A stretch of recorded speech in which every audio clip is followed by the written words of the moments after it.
Hello, and welcome to Art on the Farm with Mia Sage and Jan. Today, we are going to be making a God's Eye.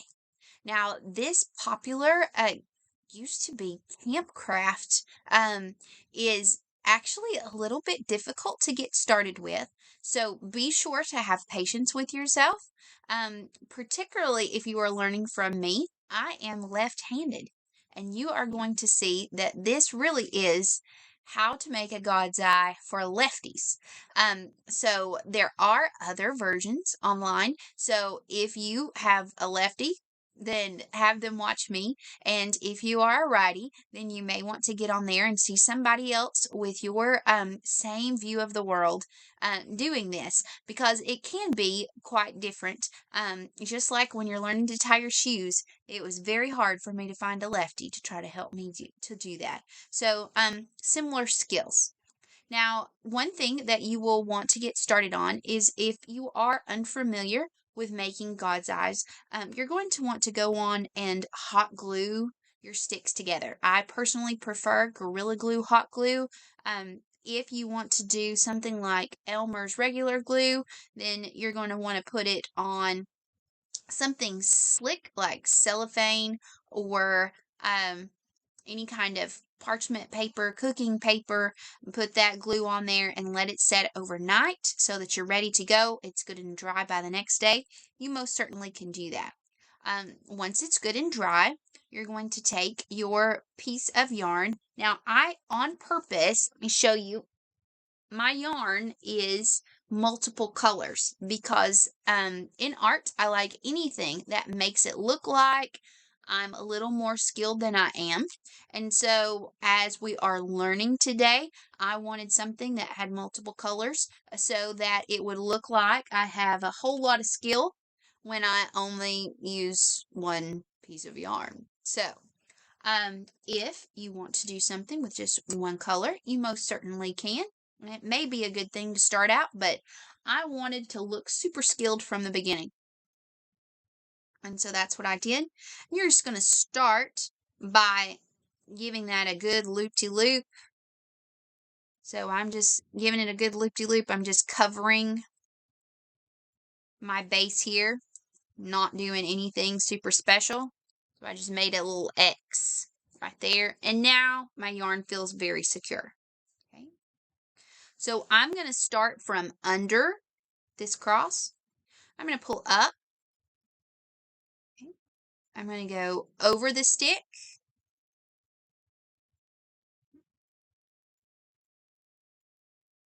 And I'm going to go down under my next stick. I'm going to loop it up and over, down, pull to the next stick, down, up, pull to the next, down, behind, up, next stick, down, behind, up, next stick, down, behind, up, next stick, down, behind, up, next stick, down, behind, up, next, down, behind, up, next. Now you'll start to get a rhythm, okay? Down, behind, up, over, down, behind, up, over, down, behind, up, over. Just keep it in your head, down, behind, up, over, down, behind, up, over, down, behind, up, over, down, behind, up, and over. If you need to hear me do that again, then just go back and listen to that again. I'm not going to try to annoy you by you hearing me do that for the entire God's Eye, but I wanted you to hear what I'm saying in my head, because even as I'm talking to you and I'm working this as I get more used to it, I'm still saying to myself, down, behind, up, and over to the next stick. I say that in my head every time, and it helps so very much. Okay. Now you're just going to, once you learn the pattern and it's in your muscle memory, okay, you feel a really nice rhythm with this, then your weaving of the God's eye is going to be so much quicker and easier.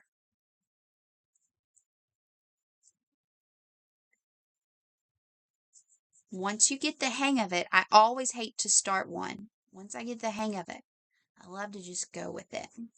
And you will be surprised with how a younger artist that you're working with, as long as they're about elementary school and up, if they have that one-on-one of you sitting there and working with them, once it clicks, man, they can really fly with this. They really can. It's amazing.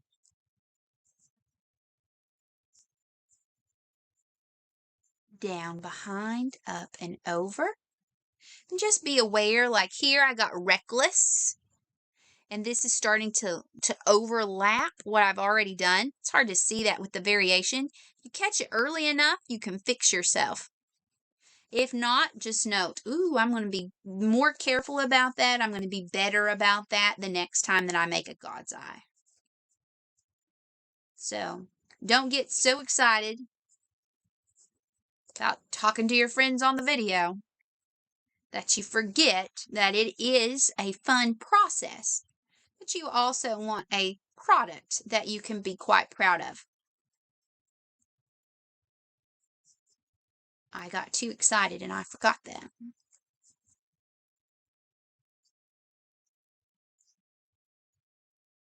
You can see what it should, ooh, drop the phone. You can see what it should look like there on the back and how it's looking there on the top. Now you can really start to see how the multiple colored yarn really makes you look oh so smart at art.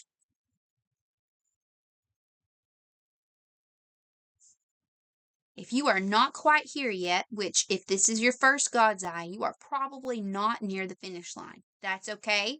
Go on and pause the video until you're ready. But I'm almost at the finish line. I do not like to go all the way to the end for the God's eye. In fact, a nice little rule of thumb is my thumb or my pointer finger, for me, should be able to fit on the end. That's how I think. My thumb or my pointer finger should be able to fit on the end. If I've gone in too much further, I start getting a little anxious as to whether or not it's going to, the weaving is going to be staying on really well. Now, here, if you are concerned, you can get some hot glue right here on the back. You can put it right there, and you can pull that right over. That is a great way. That is a great way to make sure that your God's eye will stay intact. I'm going to get a little fancy on us here. I'm not going to use the hot glue today. I am going to take my end, and I've got my ball of yarn on the floor. And so that means it kind of naturally goes down here. You know, it kind of naturally makes a loop, if you will, when I hold this up. So I'm going to decide how big I want my loop to be. I'm going to do a pretty big loop here because I'm unsure of myself. Truth's the truth. Okay. So, looks like this. I've got me a big loop. I'm going to take my doubled up string here and I'm going to tie it with my extra string here. So as you're holding it, you should have a single string in one hand and a loop in the other. And I'm going to take that. I'm going to pull my loop over, tuck it in, because I'm just making a knot is all I am doing. And then you're going to pull that nice and tight.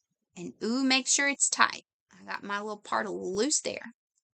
That will not do. So then I need to pull that good and tight. Make sure there's no loose parts. No loose parts. Can't have it. Okay. Now I'm going to do it again. And all I'm doing is acting like I'm doing the first part of tying a shoe. Pulling that up. Pull tight. Okay. Again, there is no shame in making sure that that puppy is secure by getting a little bit of glue after and just putting it on the back side. Just make sure you keep it on the back side. You don't want it on the pretty front. Okay. But now you have a made-in loop. Be very careful when you go to cut. Make sure you cut the single, not the loop you just made.